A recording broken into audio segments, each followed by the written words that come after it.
Before I tell you how everything unraveled, you need to know this. There's nothing more painful than giving everything you have and still being told it's not enough. Sometimes the deepest wounds come from the people you raised, the people who once held your hand as children and now barely look you in the eye. I was just trying to help, and I lost everything in the process. Stick with me to the end, and you'll see why walking away was the best thing I ever did.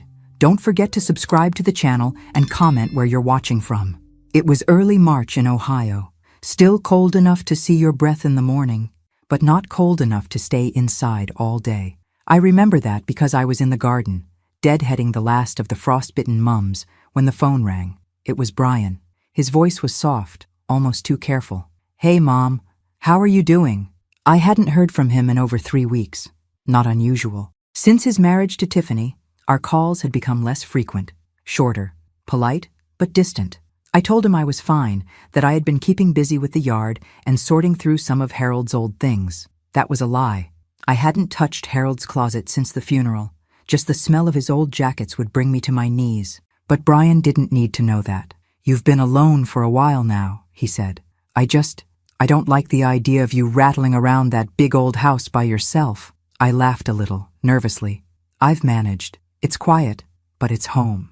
Then came the pause, that hesitation in his tone, the kind that tells you what comes next has already been rehearsed. "I was talking with Tiffany and, well, we think maybe you should come live with us for a while." My heart skipped. "Live with you?" "Yeah, I mean, it'd be good for the kids. They miss you. And we've got that spare room, you know? You wouldn't be in the way." I didn't answer right away. Something about it felt off, not bad, just unexpected. The last time I visited, Tiffany barely spoke 2 sentences to me.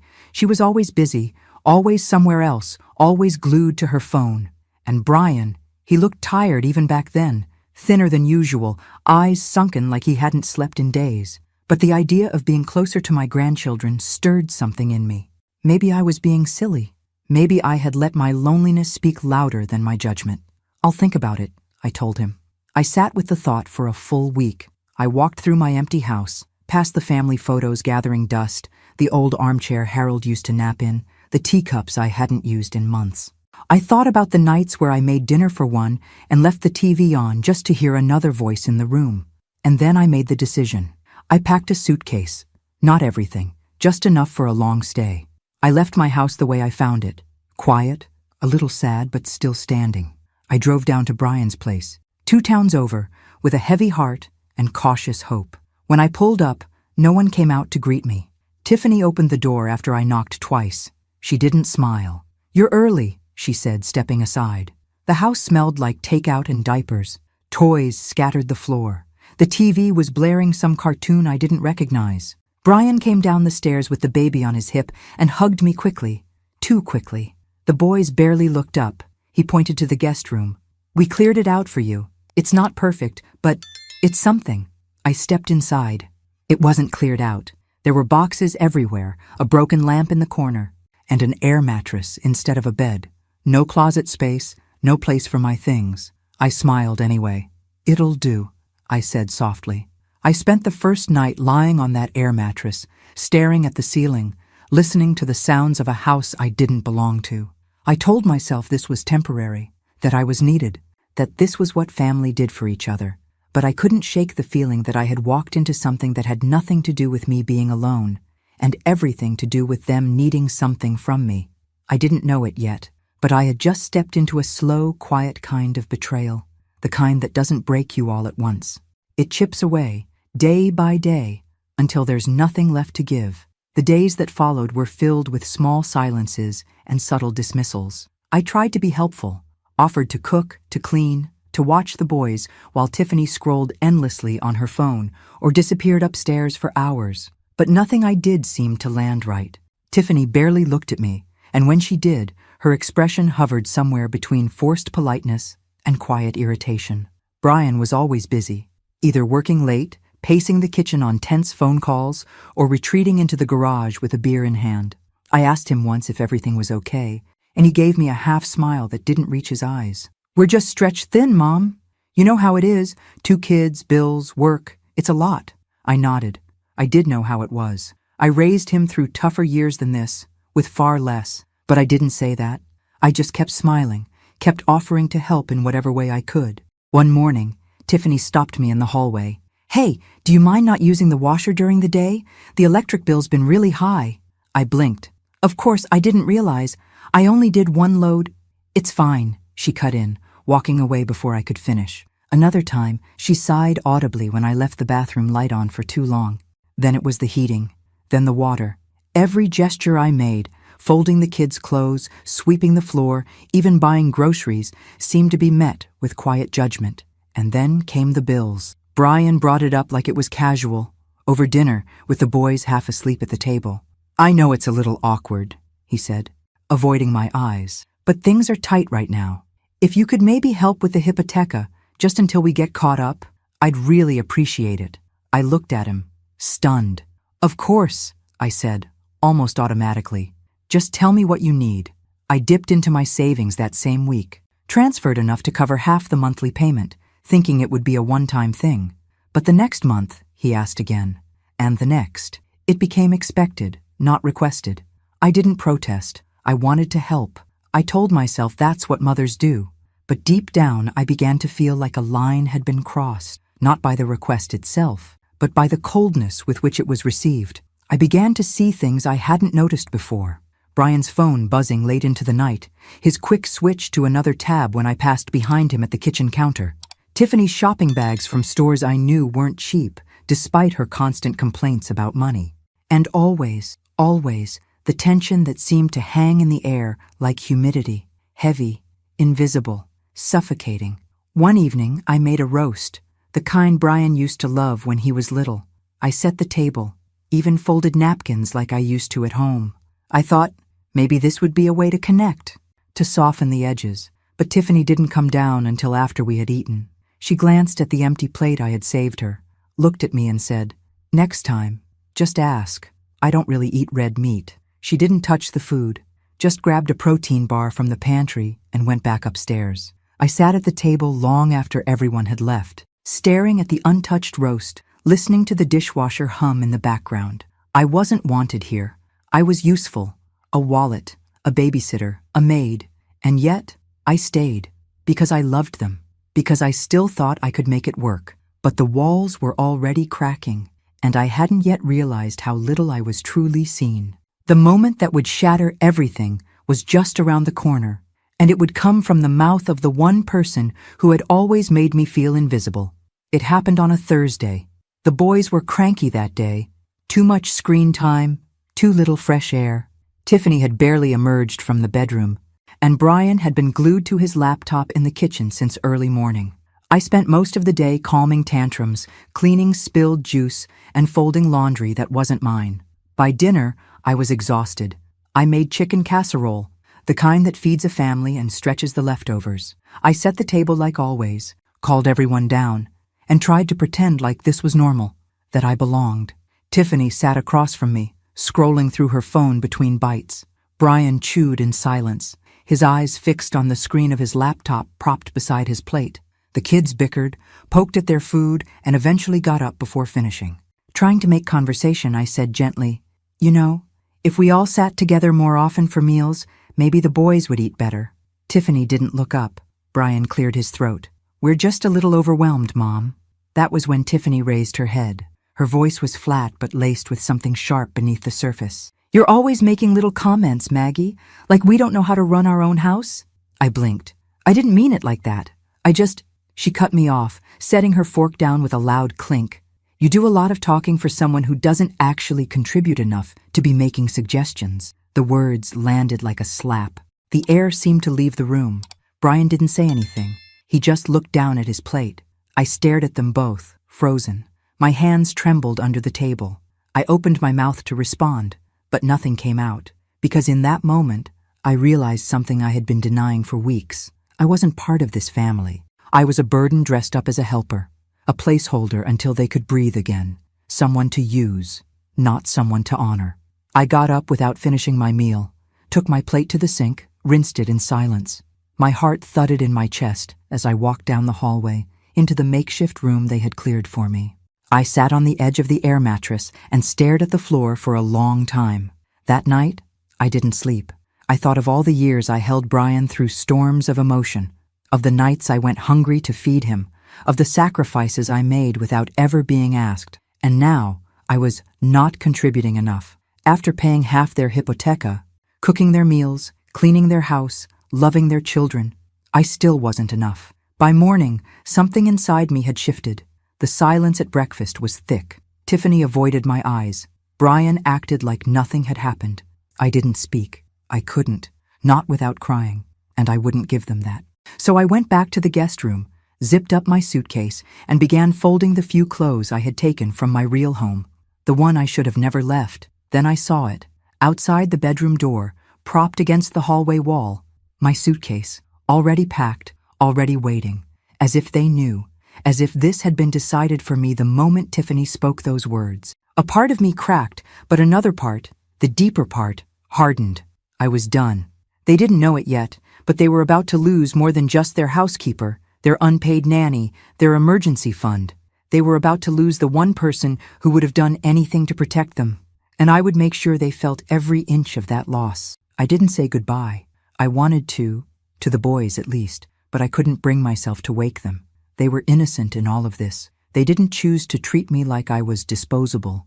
But I knew if I saw their sleepy eyes and little hands reaching for one more hug, I wouldn't be able to leave. So I didn't. I left a note on the kitchen counter. Just one line, written in the neat cursive I learned in Catholic school. Thank you for having me. I carried my suitcase out the front door just after sunrise. No one noticed. No one stopped me. Brian didn't come down the stairs. Tiffany didn't peek from the bedroom. The silence of that house confirmed everything I already knew. As I drove away, the road ahead blurred through tears I tried not to shed, not because I regretted leaving, but because I regretted ever thinking I belonged. I pulled into my own driveway just past 8. The house stood like a forgotten promise, a little sagging, a little dusty, but still mine, still waiting for me. I opened the front door and was hit with the smell of old air and time, the kind of silence that echoed. I walked room to room, touching the furniture like it might disappear under my fingers. My wedding photo with Harold was still on the fireplace mantel. Our bed was still made, the last sheets he slept on still neatly folded. My slippers were exactly where I'd left them, and suddenly I felt foolish for leaving it, for thinking I could find comfort anywhere else. Before unpacking, I sat at the kitchen table and opened my banking app. I scrolled to the automatic transfers, the ones I'd set up to cover part of Brian and Tiffany's hypotheca. I stared at them, heart pounding. Then I pressed cancel, each one. Click, click, click. And then I sat there for a long time, listening to the silence settle around me like a blanket. That afternoon I got a text from Brian. Hey, just wanted to check if you made it home okay. I didn't reply. 2 hours later, another message. I know things got weird, but maybe we could talk soon. Still, I said nothing. By nightfall, the phone rang. I let it go to voicemail. No apology, no acknowledgement of Tiffany's words, just concern that his safety net had walked out the door. I heated up a frozen meal and sat at my own table for the first time in months. I didn't eat much, but I swallowed every bite with the kind of pride I hadn't tasted in years. They thought they could dismiss me like I was an old couch too worn to be useful, but they'd made one mistake. They thought I would stay quiet. They had no idea what losing me would cost them, and I was only beginning to realize the value they'd overlooked. The next time I heard from them, it wouldn't be a casual check-in. It would be a desperate cry for help. The first week back home felt like waking up from a long, aching dream. I cleaned every room, top to bottom, not because it needed it, but because I needed it. I needed to reclaim the space, to remind myself that I existed outside of their expectations, that I had a life before I became their solution.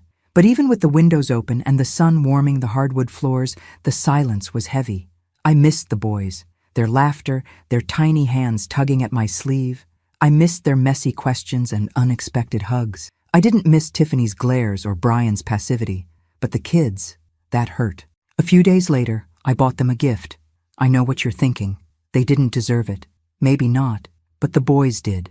They had no idea what their parents had done, no idea what had been said behind closed doors or what it felt like to be discarded by your own son.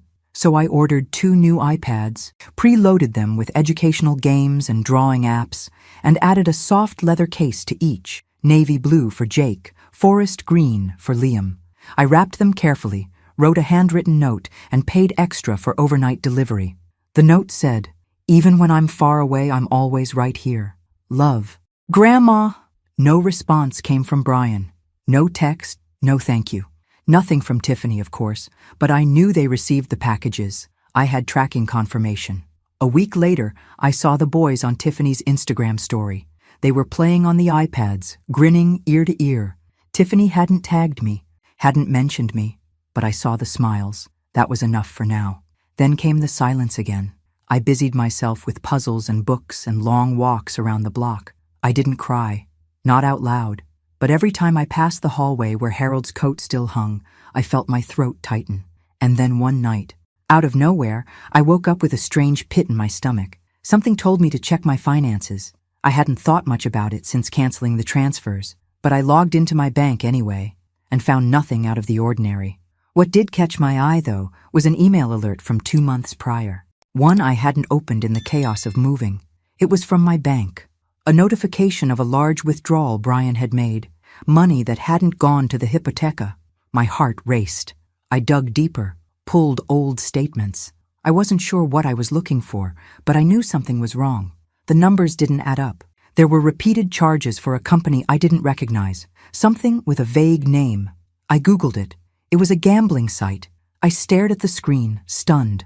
Over a dozen charges, spread out over weeks, hundreds of dollars each time, sometimes days apart, all while I was under their roof, all while he was telling me how tight things were, while he let his wife belittle me, while I paid his bills. It hit me like a punch to the gut. He didn't just use me, he lied to me, not just by omission, but with full knowledge that he was funneling my money into a hole he couldn't crawl out of. And worse, he didn't even ask for help. He hid it, buried it under fake politeness and long silences.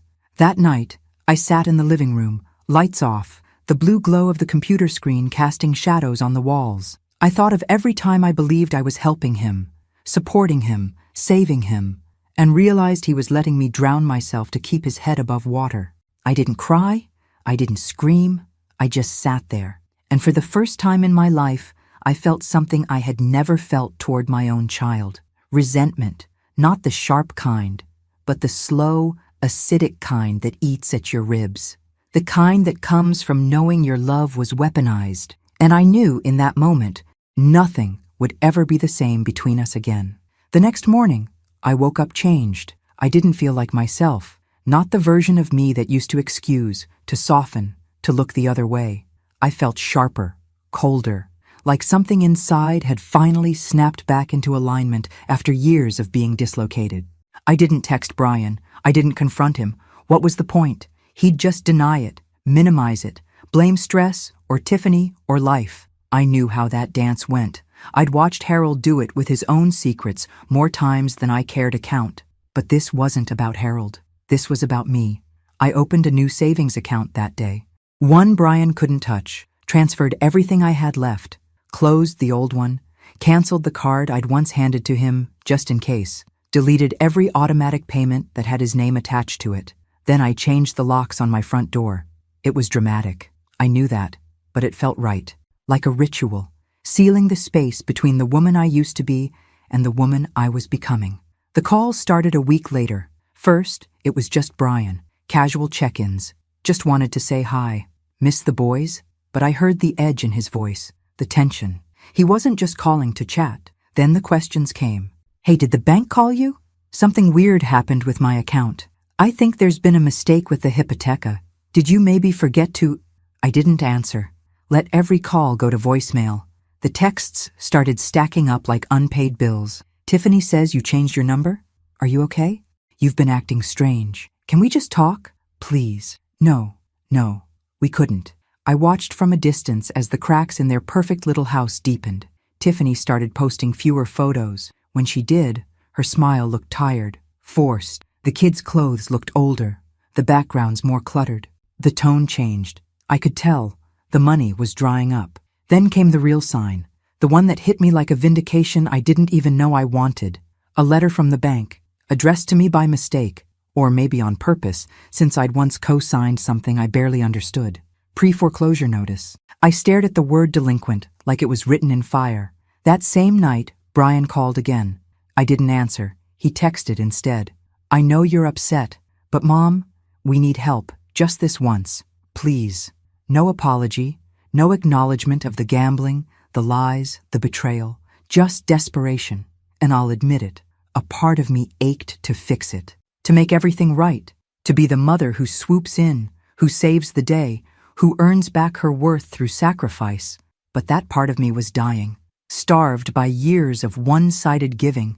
Instead, I sat down and wrote a letter, not to Brian, not to Tiffany, to myself. I listed everything I'd given, every bill I'd paid, every favor, every ride, every meal, every sacrifice. Then, beneath it, I wrote, and still, it wasn't enough. That sentence stared back at me like a verdict. It was the truth, and finally, I was done trying to rewrite it. They were about to learn what life looked like without me, and I was about to learn what life looked like when I chose me first. I disappeared. Not physically. I was still in my home, still walking the same streets, still buying my groceries at the same corner store. But emotionally, digitally, spiritually, I vanished. I shut down Facebook, blocked Brian's number, changed my email, turned off notifications for everything.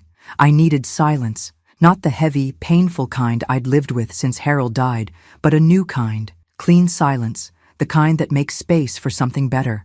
I started small, a walk every morning, just 20 minutes through my neighborhood, past the same mailboxes and barking dogs and hedges I'd seen 1,000 times before. But now, with different eyes, the air felt colder, crisper, like it had more truth in it, like it could cut through denial. Then I signed up for therapy. Not because I was broken, though maybe I was, but because I needed someone to talk to who wouldn't try to manipulate me, guilt me, or demand anything from me. I cried through the first 3 sessions. I hadn't cried in front of another human being in years. I told her everything. About Harold's quiet selfishness, about Brian's distance, about Tiffany's disdain, about the time I overheard Tiffany mocking my clothes to a friend on speakerphone, about the meals they didn't thank me for, about the way Brian used to call me Mama when he needed something, and Ma when he didn't want to talk, about how I'd paid for his childhood, his college, his first car, his wedding suit, and now his hypotheca, unknowingly fueling his addiction while being told I wasn't enough. My therapist didn't say much, but she looked at me, really looked, and somehow, that was everything. I pulled my old sewing machine out of the attic next. I hadn't touched it since before Harold got sick, back when I used to make costumes for school plays, Halloween outfits for Brian, pillows for the church bazaar. I dusted it off, oiled the joints, and started stitching again. At first, it was just mending. Old towels, worn shirts. But soon, I was making tote bags, aprons, custom baby blankets. I set up an online store. Nothing big, nothing flashy, just mine. And people bought them. Strangers sent me thank you messages, asked for more, paid full price, told me my stitching reminded them of their own grandmothers. For the first time in years, I was valued, not as a mother, not as a helper, not as a wallet, but as me. One afternoon, I opened a new journal.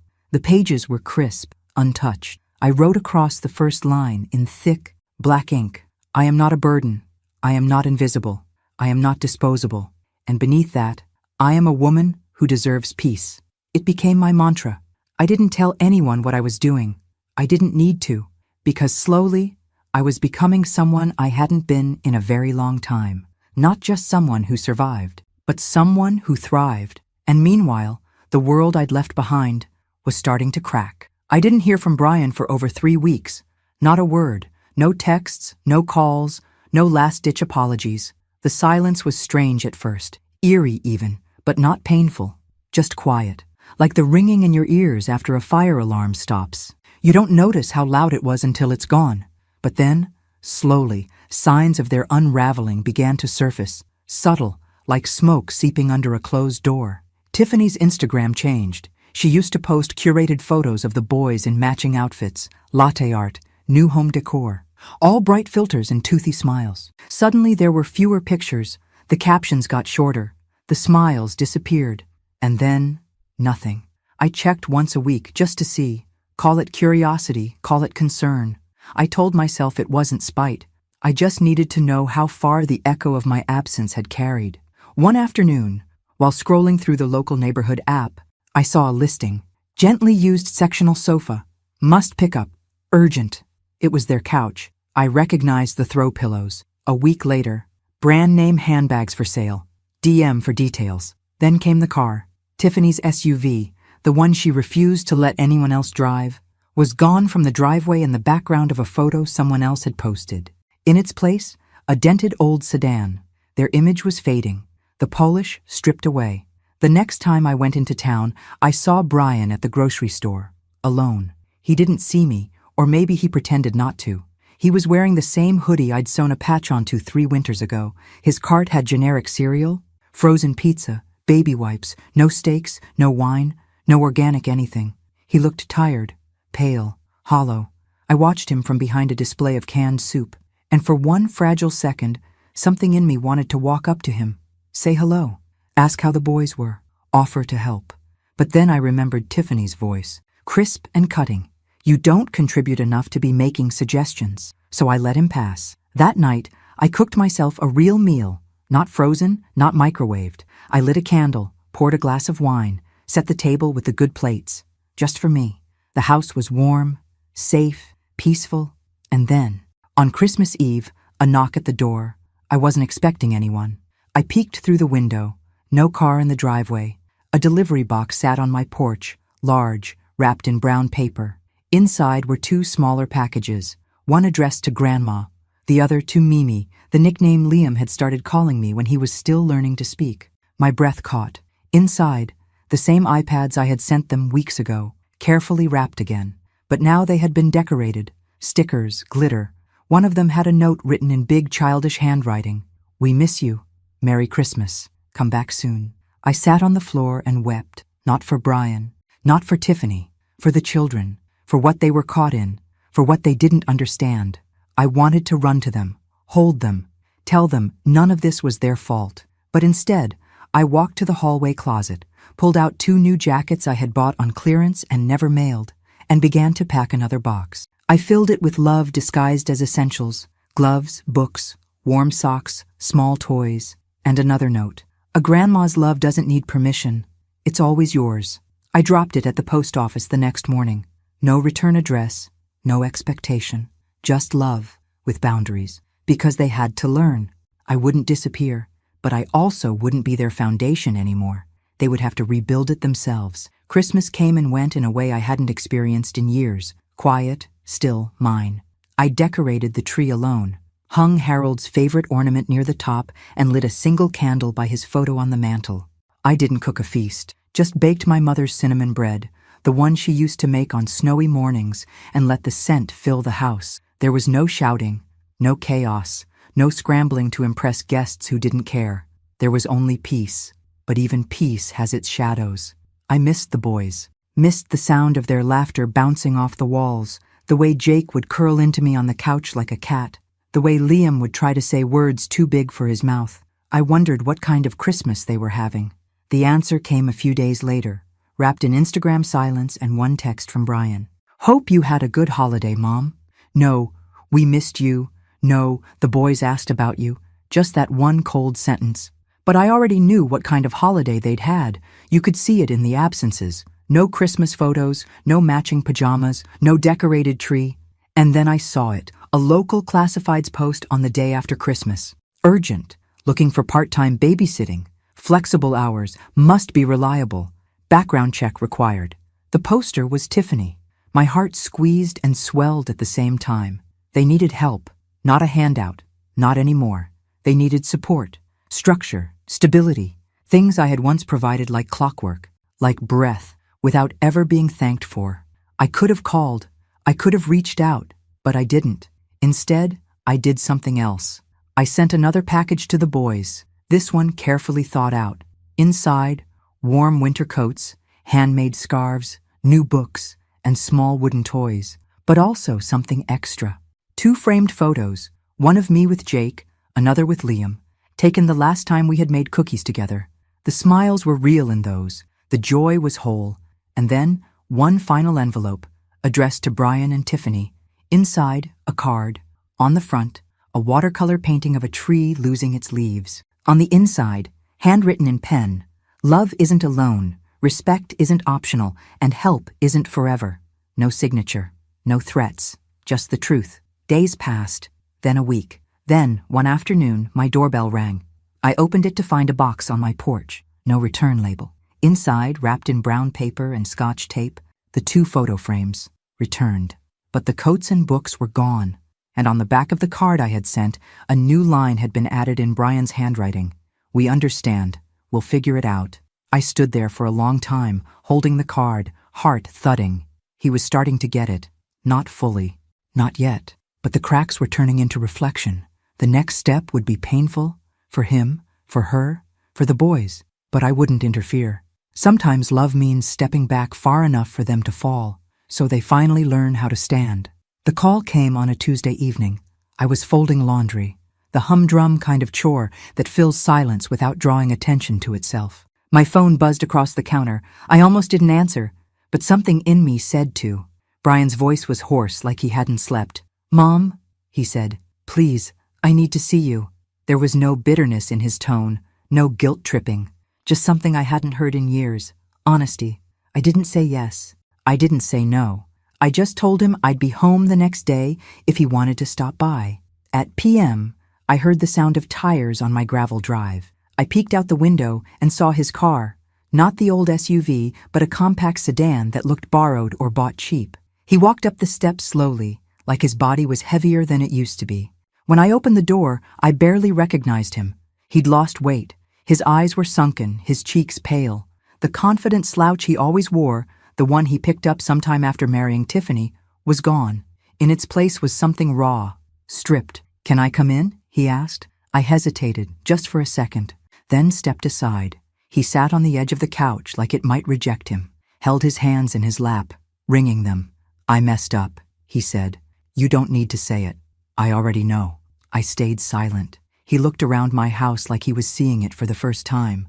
The worn armchair, the stack of books on the coffee table, the candle still burning on the mantel. "I didn't realize how peaceful it was here," he said quietly. Still, I didn't speak. And then he broke. "I'm in trouble, Mom," he whispered. I think I'm addicted to online betting. I tried to stop. I swear I did. But every time I felt overwhelmed, I'd pick up the phone. And Tiffany, she doesn't understand. She just wants the money back. That's all she ever talks about." He paused, choked on his words. "I ruined everything. The house is behind on payments. The kids ask why there's no heat some nights. Tiffany's talking about moving back to her mother's. I don't know what to do." And then came the question I'd been dreading, the one I knew was coming. "Can you help us? Just this once. We just need a little push. I swear I'll pay you back." I looked at him, really looked. This was my child, my baby, the boy I once rocked through fever and fear, now drowning in choices I couldn't make for him. And yet, I stood slowly, walked to the front door, opened it, and said, softly, but firmly, "Not today." He froze, blinking. "I'm not saying never," I said, "but not today. Not until you understand what it cost me to sit in this room alone while you let someone else humiliate me in yours." He tried to speak, but I raised a hand. Raised. "I loved you through every stage of your life. I sacrificed without asking. I gave until I disappeared, and you watched it happen. You let it happen. So now, you'll have to live in the silence you created."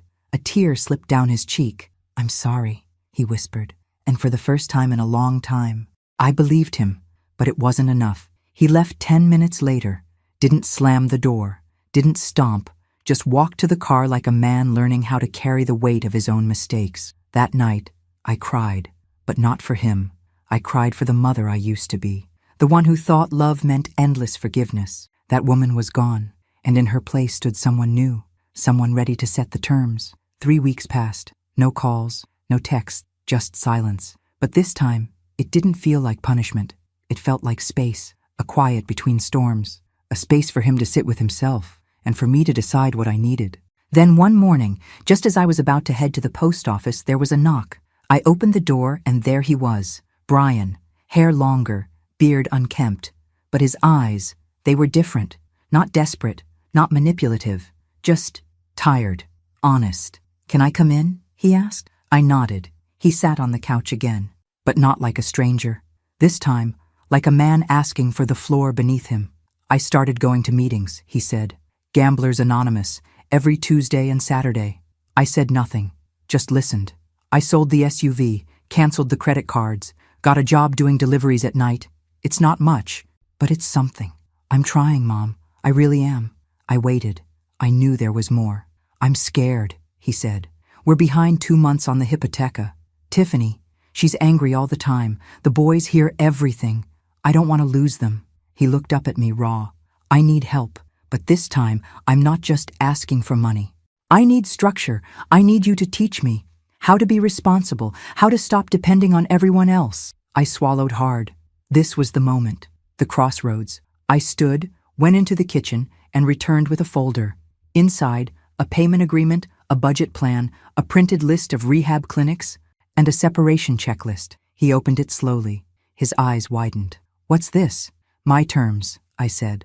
I'll pay the past due amount on the hypotheca, just enough to keep the house from being taken. One time. That's it. From here on, you're in control of your money. I'll help guide you if you show up. But if you miss one therapy session, one group meeting, if I catch one charge on your account from a betting site, I won't, he cut in. I didn't flinch. If you want this help, I said, you also separate your finances from Tiffany. Completely. No joint accounts, no shared cards. You handle your side. She handles hers. He hesitated. That's not going to go over well, he muttered. That's your call, I said. But if you stay tangled in her chaos, I'm out. His eyes darted back to the folder, the agreement, the checklist. His hands trembled. And then he nodded. Okay. And just like that, I saw something shift. Not forgiveness, not resolution, but accountability. We shook hands. He signed the papers. We set weekly check-ins. My rules, my timing.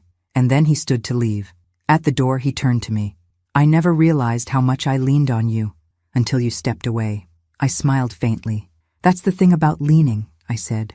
It works until the person holding you up finally steps aside. He left in silence. I locked the door behind him, and for the first time in years, I felt like I'd won something, not by saving someone else, but by saving myself. One chapter left, and they still had one final lesson to learn.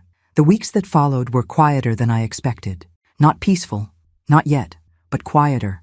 The air was still thick with tension, but there was a sense of anticipation, the kind you feel right before a storm breaks. You can sense the pressure, the weight of something big about to change. Brian kept his word mostly. He showed up for meetings. He stuck to his budget plan. Slowly, painstakingly, he started to untangle himself from the mess he'd made. But it wasn't perfect. Nothing ever is. I could see the strain in his eyes, the way his hands still trembled when he checked his bank account. He wanted to trust again, but trust was a currency he'd spent, and it wasn't coming back easily. Tiffany, on the other hand, was not the same woman. She still posted her perfect pictures on social media, but the cracks were there. I could see it in her eyes when she came to drop off the boys. The tension between them was palpable. Every little thing set her off. The way he folded the laundry wrong, the way he left his shoes in the hallway. She would snap at him, then retreat to her phone like she could block him out. But the most telling moment came when Brian finally told her about his decision to separate their finances. He didn't do it in a dramatic way like you see in movies. No shouting, no fights, just a quiet, tired conversation at the kitchen table. I can't do this anymore, Tiff, he said, voice thick with something I couldn't quite place. I can't keep depending on you to solve everything. I have to do it myself. For me, for the kids. She didn't say anything for a long time. Then, finally, she spoke in a tone I'd never heard her use before. It wasn't harsh or cruel. It was small. You're right, she said softly. I've been waiting for you to fix it all. I thought we could just keep going, but I don't know if I can do it anymore either. They didn't get a divorce then.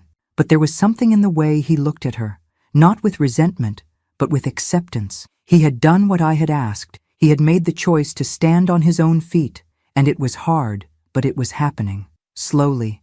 And I didn't offer my help. I didn't offer a shoulder. I didn't step in. I let them figure it out. A week later, I received a call from Brian. It was late. Around p.m., I'd just finished a project for my little side business and was cleaning up the kitchen when my phone rang.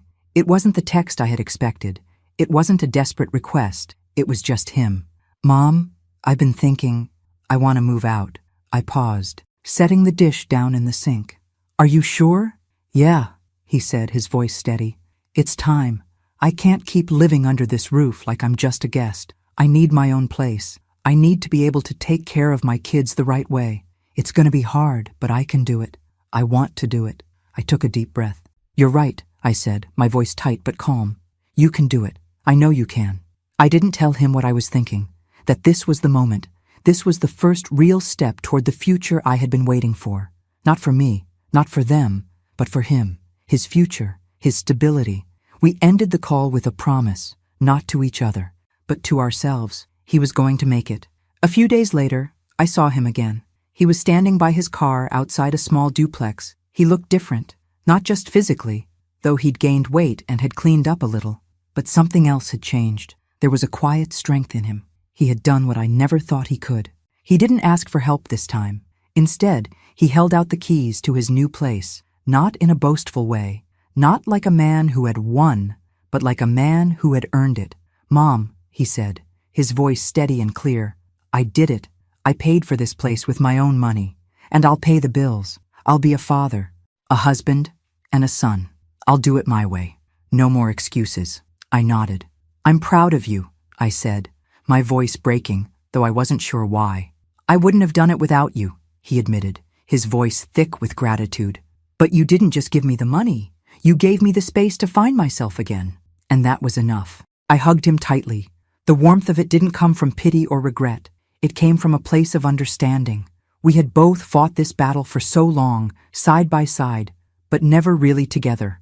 Now, we were both standing on our own 2 feet, and I realized in that moment that I didn't need to save him anymore. He had saved himself. I watched him drive away, the car disappearing down the street, and I felt something I hadn't felt in years. Freedom. Not just for me, but for him, for all of us. And for the first time in years, I felt truly at peace. Thanks for listening. Don't forget to subscribe and feel free to share your story in the comments. Your voice matters.